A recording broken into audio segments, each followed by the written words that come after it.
do that this morning. We're towards the end of our summer series, our Three Kings series. We've been looking at the first kind of major three kings of Israel: Saul, who was not a great king, and then David, who everyone, if you think of a king of Israel, like King David is the guy. And so we spent a bulk of our time looking at him and the ups and downs of his life and what he got right and what he got wrong. And now we moved on to his son Solomon. Solomon did one, he started off right. He started off good, right? So God says, hey, what do you want? You're taking over from your dad, from David, and now what do you want? You can ask for anything. And Solomon's like, I can ask for wealth, I can ask for influence, I can ask for more land, more territory, bigger kingdom. And instead, he gets it right. He asks for wisdom. And God says, because you ask for wisdom, you ding, ding, ding, you pick the right one. And in fact, wisdom is gonna allow you to get all these other things because you're gonna be wise enough to know how to lead well and manage. And so he does it right. And yet, in spite of him asking for wisdom, he has a fall. He has a fall. And he, like, when we look at his life, we look at ourselves and we say, man, we are tempted with the exact same thing he was. The situation and the circumstances are different, but we look at his life as a mirror and say, man, I see myself in him. Like you're gonna see yourself in him. Not in the decisions that he made, but in how outside influences affected him. I'm sure this is true. Have you ever gotten everything you wanted just to find out it wasn't enough? Have you ever gotten the thing you wanted that you're like, I'm saving up for this, I want this, I'm pursuing this, and then you get it, and people congratulate you, good job, you did it. Maybe it's like you got the job, you got into the school, you launched the business, you got the promotion, whatever it is, you built the new house, honey, when we get to the new house, then we'll be happy. And then you just find out, I'm still not satisfied. You got the house, you built it, you picked all the stuff, and it doesn't take long for you to realize it's still a house and things break and it's your responsibility. And you're like, how good, this went out and they installed this and there's no outlet in this room and and it doesn't matter what it is. Maybe you save for the car, you're like, all right, I'm saving for years to get the car, and once I get my car, I'm gonna be so happy. I'm gonna be so excited. And then you get the car and you're like, it's cool. And it's exciting for a while. I remember I have a truck and I love my truck. It's a great truck. I got it, it's a 2015. And I remember getting it and being like, I got a truck. My truck. I look at my truck now and like, piece of junk. It's 10 years old. Right? It runs fine, there's nothing wrong with it, but it's junk, right? Because there's new trucks, nicer trucks. Like it doesn't take long for you to go, the next model comes out, the next thing, the next change, whatever it is, and you realize, man, I'm always chasing the next thing that's supposed to make me happy. And it doesn't take long in life. Some of us, it takes a lot longer for us to realize that you'll always be chasing. You'll always be chasing something to satisfy you. And this is the story of Solomon's life. Solomon had it all. Whatever you have, he had more. Wealth, he had wisdom.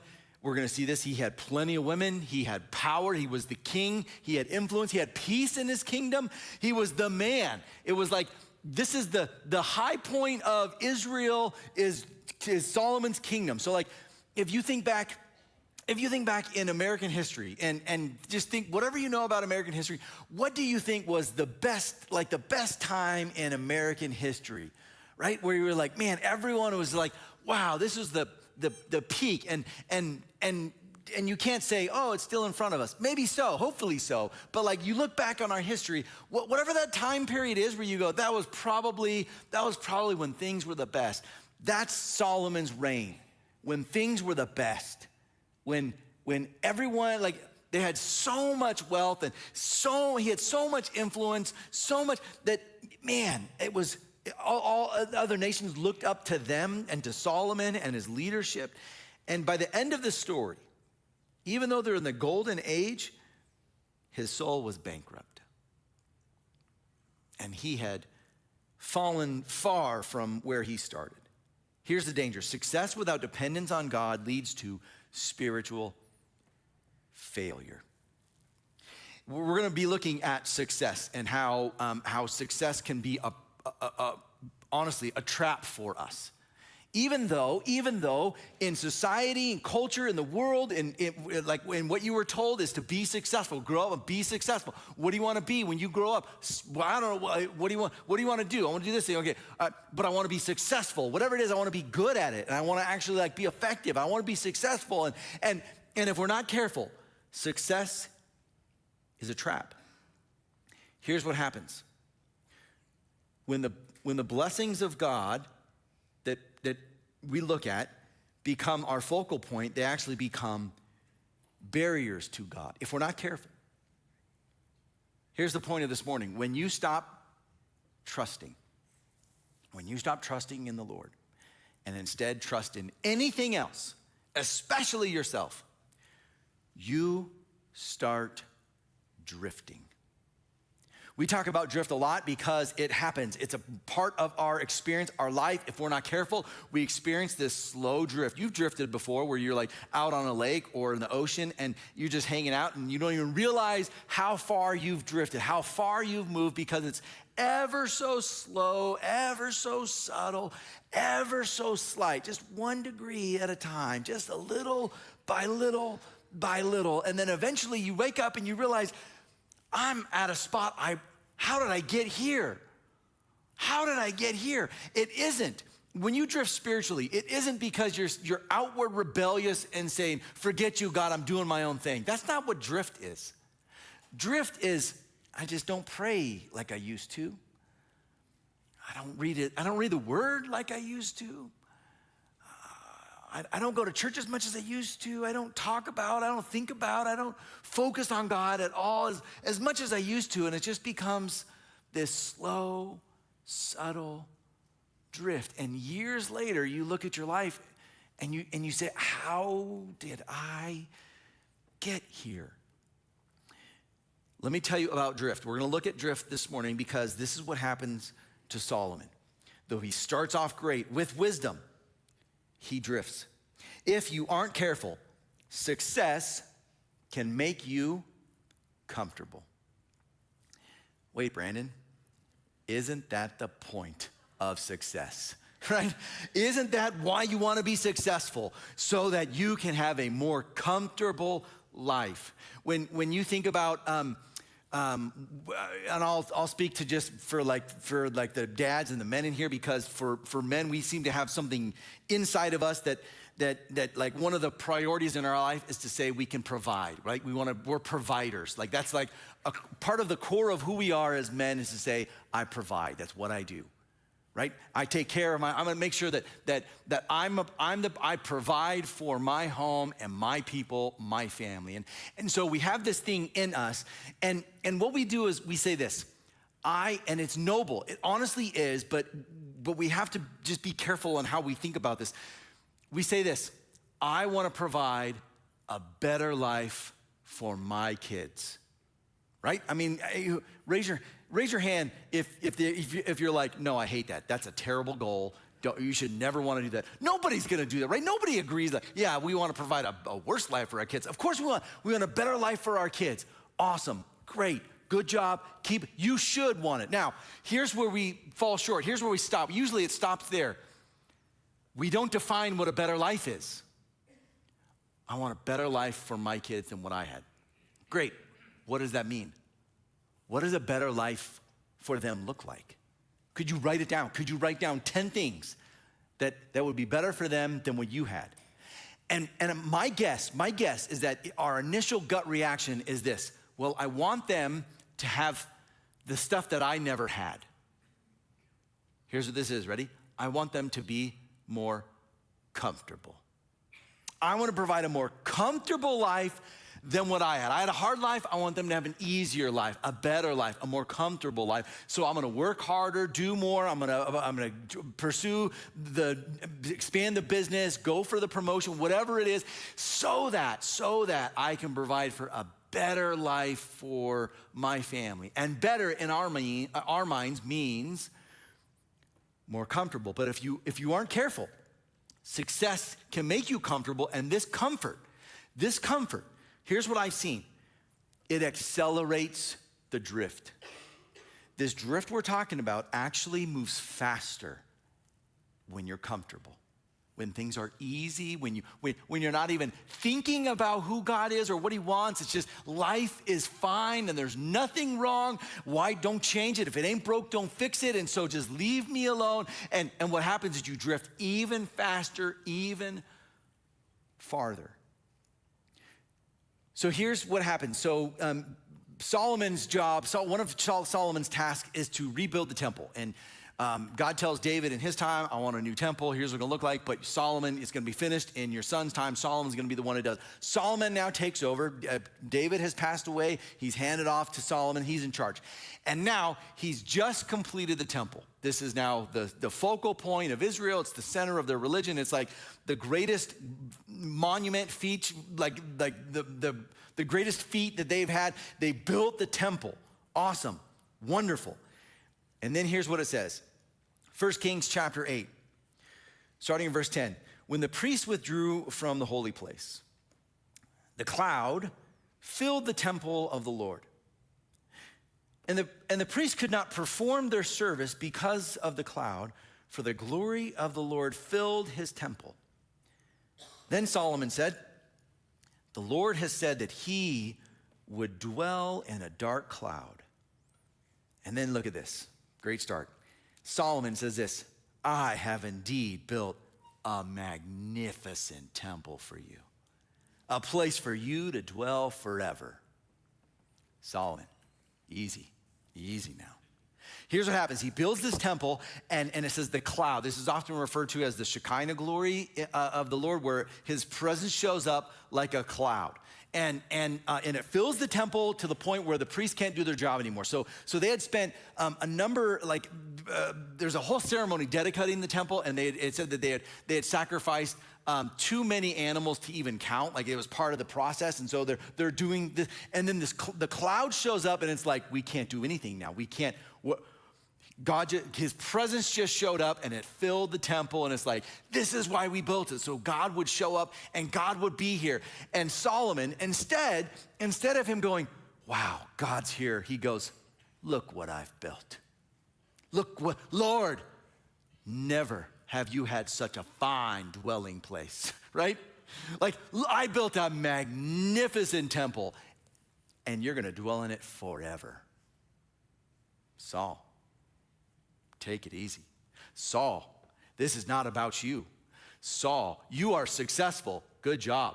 Here's what we're going to see. He starts drinking his own Kool-Aid and believing that he really is better than anyone else. And what we see is like, so God shows up, and the point is that, like, what makes the temple holy isn't that Solomon built it. It's not the architecture. It's that God showed up and God's presence filled it, and now it's like God is here. But Solomon takes credit, and it doesn't take long for things to change.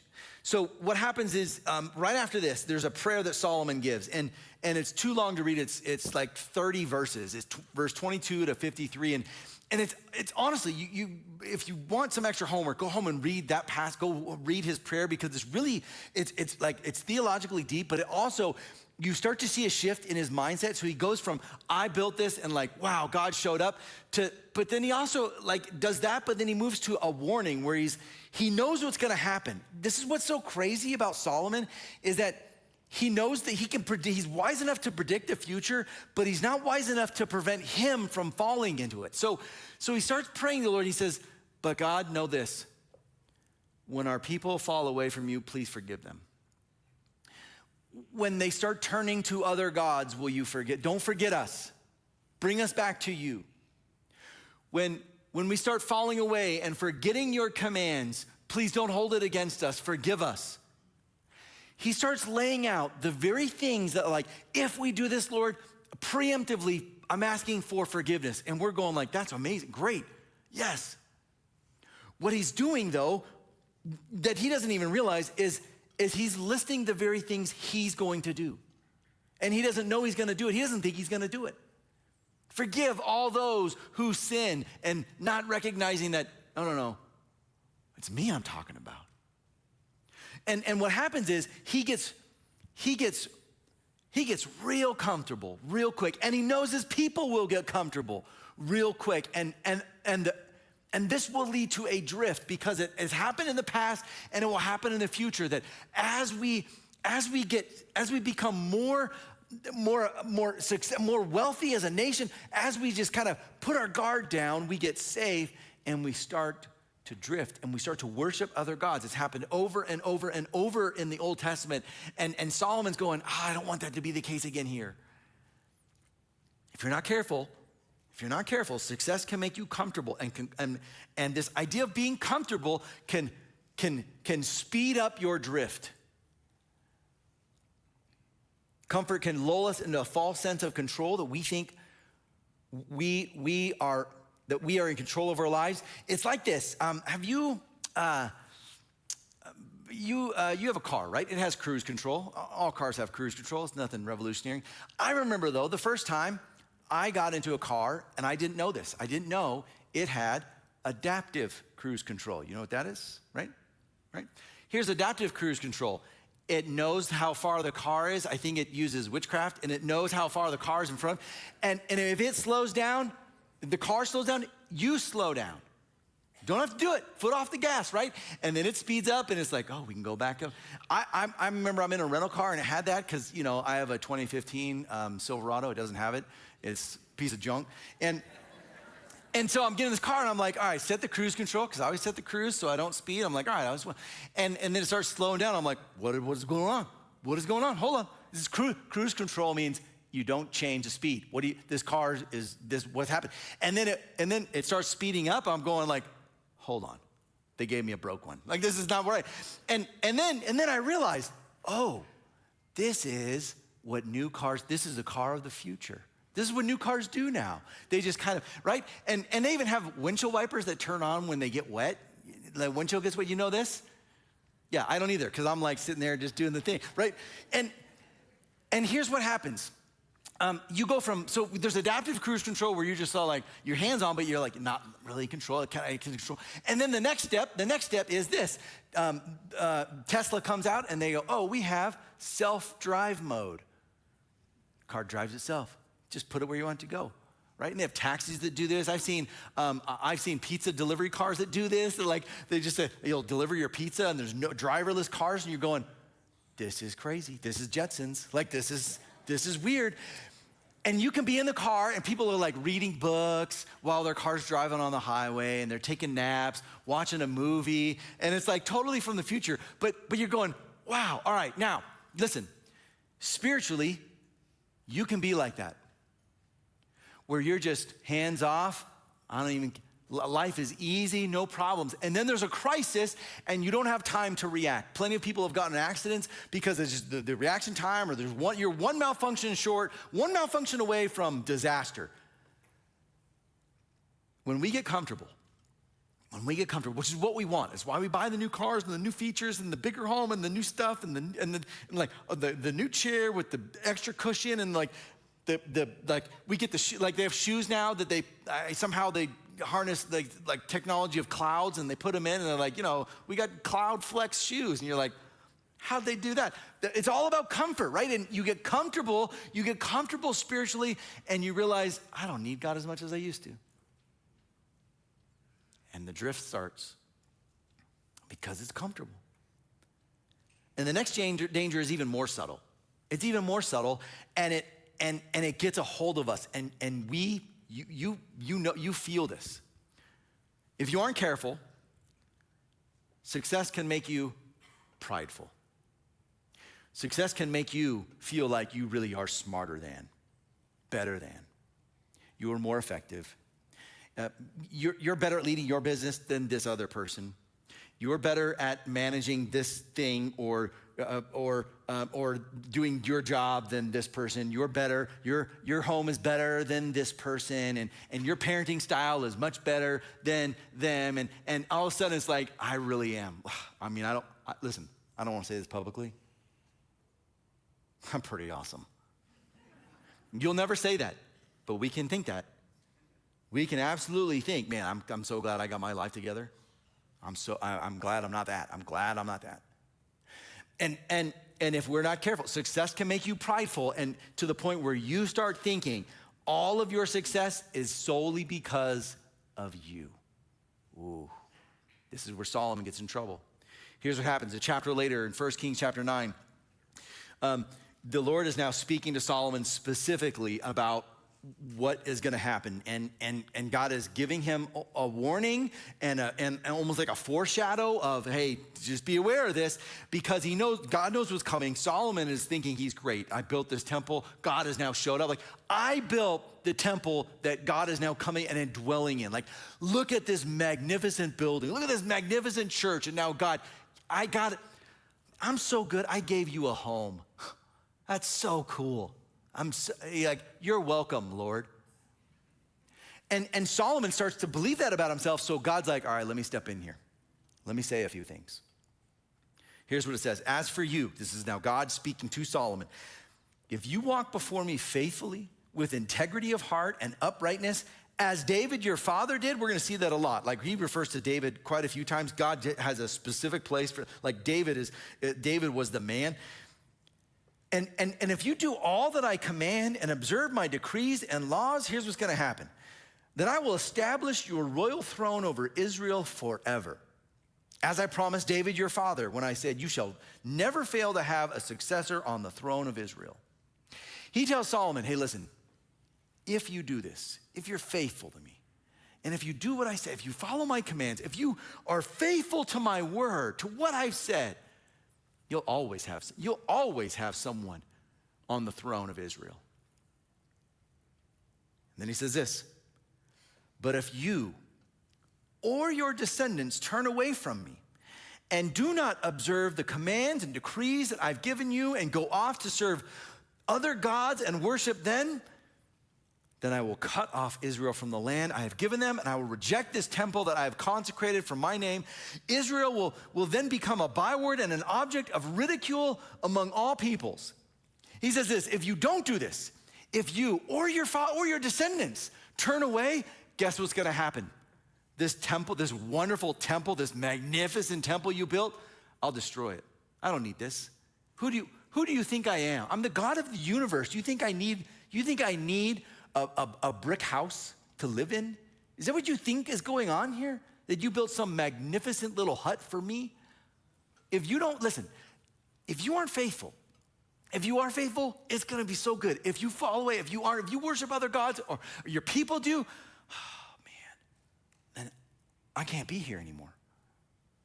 And then he says this, verse 8, this temple will become a heap of rubble.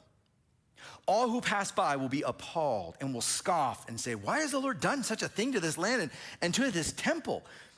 People will answer, because they have forsaken the Lord their God, who brought their ancestors out of Egypt and have embraced other gods, worshiping and serving them. That's why the Lord brought all this disaster on them. This is foreshadowing of foreshadowing. If you go to Israel today, you know what you see? You can go see the rubble of the temple. You see this very thing. You see the stones and they're massive, they're huge, they're bigger than people, and they were destroyed. The temple was destroyed and ruined, and you're like, whoa. It serves as a forever reminder. Whoa, God really does keep his word. And so God says this to Solomon, and here's the thing. He appears to Solomon, he gives him this clear, like, conditional covenant. If you do this, then this will happen. If you don't do this, then this will happen. And it's very clear, very obvious. Solomon, you know exactly what this is. There's not an automatic blessing. There's that all of this hinges on obedience and responsibility. That Solomon has some responsibility here. That you and I have some responsibility here. That God doesn't do everything for us, but he calls us to be faithful to him. That we have some responsibility to stay and remain faithful to him, to remain obedient to him. That's up to us if we do that, not him. And so he offers Solomon, this is true for you. This is gonna be I'm laying it out for you so you know the rules of engagement, so to speak. And Solomon, though, he continues down this road of pride, and we see a chapter later in chapter 10, a specific event happens. The Queen of Sheba comes, and she says specifically, I've heard about the wisdom and wealth of Solomon, and everything I've heard doesn't do it justice. You're even wiser and more wealthy and have more power and influence than what I thought.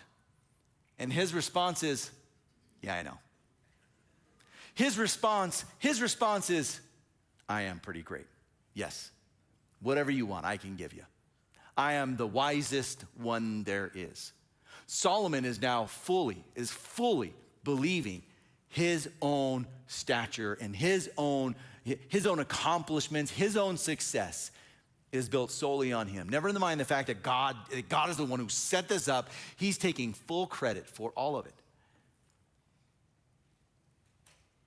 Success says, look what I've built. Look what I've earned. This is the way of the world. This is what everyone did. Look at what I've built. Look at the life I've built. Look at the house that I have. Look at the family. Look at this. Look at what I've done. And the person who says, the one who follows the Lord and understands that blessings come from him says this, look what God has done for me. Look what God has provided us.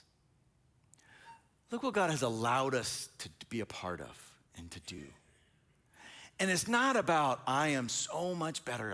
It's so easy to compare and to look to other people and to think that if we have more wealth, more influence, a bigger business, that we're somehow better than. And we can really easily begin to look down on someone else. But the person, David, the man after God's own heart says, God is responsible for God. Look what God has done for me. Look at what he's done in my life. Look at the grace he's given me. I want to be faithful and obedient to him. You know, professional athletes and I can say this being an ex-professional athlete, that's not a joke, okay? Don't laugh at that. I'm not a professional athlete, but I was an athlete, and I've had plenty of coaches, and I do coach now. And one of the things that coaches will tell you, that certainly pro athletes will tell you, that I'll even tell my kids that I coach is this: whatever happens, act like you've been there before. Act like you've done this before. Don't be the one celebrating the showboat, look at me, I'm the greatest. No. You got a touchdown, act like you've scored a touchdown before. And you'll score one again, all right? Act like you've made a basket before. Act like you've hit a three before. Act like you've hit a ball before. Act like you've hit a double before or a home run before. Instead, here's what Solomon does. He says, I am the greatest. I am the greatest to ever do it. I am the greatest to ever get on a court or to lead. Look at me, I'm so great. And then what you want, what you really want is someone who's humble to go, hey, I've been here before, and I've worked hard to get to this spot, and I'm blessed and thankful. I'm so thankful and appreciative for the opportunity to, and you're like, that guy gets it. I don't know where that comes from, this idea of I'm just appreciative to be here. That guy gets it. We're drawn to that kind of attitude. We love watching the shows of the rising star and the person who thinks they're the greatest. And then you look at their life 10 years later and it's like, you're nowhere what you want. That was a caricature. That's not the real you. That's not real character. Solomon is the guy going, look at me, I'm the greatest. Look at this. Success can make you prideful. And when pride grows, compromise isn't far behind. This is where Solomon falls. So if you aren't careful, success can make you comfortable, which can lead to pride, and then success can lead to spiritual drift, where you actually start to fall away from the Lord, Maybe you don't even know it. Maybe it's ever so slowly, and then it just speeds up over time. Here's what happened. Solomon was wise, and he had one issue. He had one fault, and it got him. And it's the same thing that gets a lot of us. Ready? Here it is. In 1 Kings chapter 11, here's what it says. King Solomon, however, he did all this. However, he loved many foreign women besides Pharaoh's daughter. Here's his problem. Ready? He liked the ladies. A lot of them. If you think if you've been with ladies, you're nothing compared to this man. Here it is. He married Pharaoh's daughter, but now he's like, I like other ladies too. Moabites, Ammonites, and Edomites, and Sidonians, and Hittites. They were from the nations about which the Lord had told the Israelites, you must not intermarry with them, because they will surely turn your hearts after other gods. Nevertheless, Solomon held fast to them in love. He had, here it is, ready? 700 wives. Saul, dang. Of royal birth. This isn't just wives. This is 700 wives of royalty from all other nations, and 300 concubines. And his wives led him astray. All right, what's going on here? First, here's what we see, okay? Solomon has the issue that every other guy has. We love you, ladies. We got a soft spot for you. And it doesn't matter what happens or what we think or what we know. Listen, and I shouldn't tell you this. Men, forgive me for letting the secret out. Ladies, I'm trusting you to be responsible with this, all right? Ladies, if you just show us a little attention, we'll do whatever you want. Just a little attention, and we'll do whatever you want, right? And here's the thing. A lot of you know it, and you can use it. You can use it for good or for ill. And you've probably done both, right? And you know it. And here's the thing, ready? We know you're doing it. We know that you know it. But we can't help it anyways. We still we just love you, right? And what'll happen, like I've been around other guys and they're like, I think you're being manipulated by this lady. And he's like, but I love her. It's like, oh, but I don't care. As long as she looks at me, then whatever. And that's Solomon. And so what is it like? Is God in this passage? Is he anti-interracial marriage? Is that what this is? Where he's saying, hey, don't intermarry with anyone of another nationality. On the surface, if you just read this plainly and go like, oh, that seems to be what he says, but that's not what he's saying. What he's saying specifically is this: wives that will turn you to worship other gods. Because all of these other cultures, all these other nations have other gods. So if you marry them, they're going to influence you and pull you away from me. So here's the equivalent for today. Don't marry someone of another faith. That's what he's saying. Because it's not gonna go well for you. You can't devoutly follow me and then your spouse have a completely other religion where they're going to do their thing. And some of you have done this and you've tried it and you know, and maybe you've gotten to a point where you're like, well, we go here on this Sunday and then the next Sunday we go to this one, to this church or this synagogue or this temple, and then we kind of do this back and forth. And it doesn't take long before we're meeting and you're like, this is unsustainable. And if you're raising kids, you're like, how do we got to pick? How do you decide what faith? I guess they pick no faith and you're like, oh man, you're dropping the ball here. What happens is Solomon starts to intermarry and all of them start pulling him away. They start pulling him away to worship. Equivalent today would be to go worship Allah. To marry someone, Jehovah's Witness, and like, all right, we're going, all right, on Sunday we're going to this church. To marry marry someone who's Buddhist, and all of a sudden you got Buddhist stuff in your house. And like, oh, we practice Buddhism as well. Or an atheist, and we're like, yeah, we don't do God, we don't talk about God, and like, all right. And it creates real struggle, real division in a home. And Solomon, you have one spouse, he's got 700 of those. You can imagine, it doesn't take long for him to just go like, ladies, whatever you want. All right. And so here's what happens. Verse 4, as Solomon grew old, his wives turned his heart after other gods. And his heart was not fully devoted to the Lord, his God, as the heart of David, his father. I mean, it's over and over again. This David keeps showing up as the heart of David, his father, had been. He followed Asherah, the goddess of the Sidonians, and Moloch, the detestable god of the Ammonites. And so Solomon did evil in the eyes of the Lord, and he did not follow the Lord completely as David, his father, had done. Solomon starts doing the very things that God warned him. Hey, if you leave me and follow other gods, it's not going to go well for you. I'm going to remove your kingdom. And a few chapters later, he's doing it. He's doing this very thing.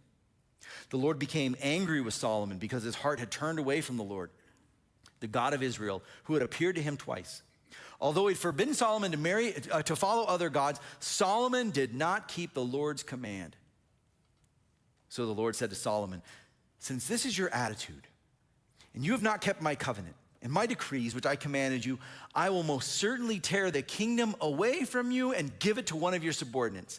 And then look at this. This is like, these little lines that show up here in Scripture it's like there's so much insight and wisdom in here, and I'm like, we read this and I'm like, man, I want to be like that. Nevertheless, for the sake of David your father, God's like, I've got a soft spot for David. For David's sake, who's dead now, but because of his legacy, because of his faithfulness, nevertheless, for the sake of David your father, I will not do it during your lifetime. I will tear it out from the hand of your son. Yet, I will not tear the whole kingdom away from him, but will give him one tribe. Again, for the sake of David, my servant, and for the sake of Jerusalem, which I have chosen. He's like, even in the midst of this, and you're following other gods, I'm still gonna be faithful. I'm still gonna give. There's still gonna be a remnant. This ends up being the tribe of Judah, where Jesus comes out of. And it's like, I'm still gonna give, like, I'm still being faithful to even my covenant, my commitment to David, even though he's dead and you have turned away from me. Solomon, he got into these marriages, and by verse 4, his heart was not fully devoted to the Lord, and the worship of other gods crept in, and his divided attention just continued this drift until it was full out. It was full out worshiping and involved with other religions, other gods, worshiping other gods. Now, you read this and you go, I'm glad I don't have 700 wives. I don't have that issue. I'm not trying to intermarry with other faiths. Listen, the point of this passage is not, hey, just make sure you don't marry a lot of other people. Just make sure you keep one, right? We all know that's enough. There's no temptation for you, right? Even just the laws of America. There's no real avenue for you to go marry a bunch of different people of different faiths. The struggle is not that. The temptation is not that. But here's what you do. You do marry different philosophies. You do attach yourselves to different worldviews. You do intertwine your faith with your ideas of what will make you happy.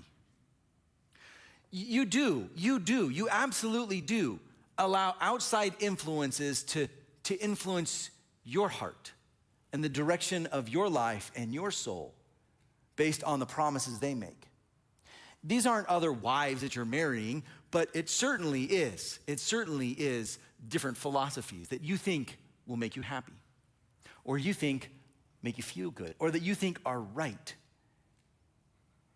And God, when this happens, God says, you're dividing your heart. You're this wholehearted devotion that I want from you because it's what's best for you. Like, this is what. Instead, you're going, I'm gonna go try this thing. I'm gonna pursue stuff to make me happy. I'm gonna pursue other people. I'm gonna, whatever it is, the promotion, the job, I'm gonna be attached to success. I wanna be the most successful person I know. That sounds so noble. And God's going, man, that could be a problem. Jesus says it like this: what good is it for someone to gain the whole world and yet forfeit their soul? What good is it to gain everything and fall away from the Lord? So how do you prevent this? How do you keep yourself devoted? How do you not go the way of Solomon? How do you choose devotion over accomplishment? First, you don't just dedicate your accomplishments. This isn't like, Lord, look what I did for you. I know churches and pastors that do this, like, we built this church for the Lord, and we're doing this for the Lord, and look at this thing, and then we did it. It's like, look at all this, God, we're doing for you. Look at this. And he's going, you know I don't need any of that. You know, maybe you don't know this, but do you know that God sustains the very molecules and elements that make up this building, as though we somehow, like, we decided to build this. He's like, who created trees that made the wood that you built this out of? Like, who formed the rocks that you used to? You realize I don't need any of that. Like, I could build all that easily. And so it's not about like dedicating your accomplishments, Lord. Instead, you rededicate your heart. You say, Lord, it's not about like this, what I built for you. Instead, I want to make sure I am dedicated to. I want my heart focused on you. You don't just ask for more blessings. We are so good at this. Man, we are good at this. Lord, bless this, and will you give me this? And this is what I want. I'm asking for this. Will you please? And it's just, Lord, please, blessing, blessing, blessing. Instead, what you do is you return to the blesser. Could you imagine if you're married or dating or engaged, your partner, your significant other? Imagine what it would be like if they told you, I'm in this relationship solely because of the blessings that you gift me with, i.e., stuff you buy. As long as you buy me gifts, I'm in. Okay, thanks for telling me. I need to go buy more stuff. Can you imagine if your spouse or if you're dating your boyfriend or your girlfriend said, I'm only in this as long as you make me feel good, as long as we're in it, as long as I'm happy, and as long as you perform for me, okay. Wow. I love you too, honey. I love you so much, so deeply. Now imagine you tell God, as long as you make my life better, I'm in. Just keep blessing me. And he's going, I don't think you really know me. And instead you say, God, I'm in it for you. Take everything away, take everything. Like, reverse this and say to your spouse, honey, we can lose our house, we can lose our cars, we can lose everything, we can lose our jobs, and I'm in this, and we're in this together. As long as I have you, and the dogs, I'll be fine. We'll be just fine. All right, that's a relationship. We're in this. God, I just want to return to you. I don't need the blessings. I just want to be with you. Don't enjoy God's favor, where you're like, as long as he approves of me. Instead, you choose faithfulness even when it hits the fan. When life gets crazy, when disaster strikes, when there's tragedy, when it looks like you're like, God, where are you? Where are you? How could you allow this? And he's like, I'm right here. In that moment you say, I don't feel this, but Lord, I'm choosing to be faithful and to trust you. The whole thing about like this whole thing is about trust. And when you stop trusting, you start drifting. And then the reverse is true. When you start trusting, you start re-engaging. You actually start growing closer to him. And here's the thing with trust, ready? The reason why we don't like trust and it's so hard for us is because trust is only trust when you don't know the outcome. If you know the outcome, it's just a plan. When you trust something or someone, it's, I don't know how this is gonna go. I don't know how it's gonna end, but I'm trusting in it. I trust in you, all right? God is saying, will you trust in me? And he has thousands of years of track record saying, there's no one more trustworthy than him. Will you stand with me and then we'll pray and then worship the Lord here together.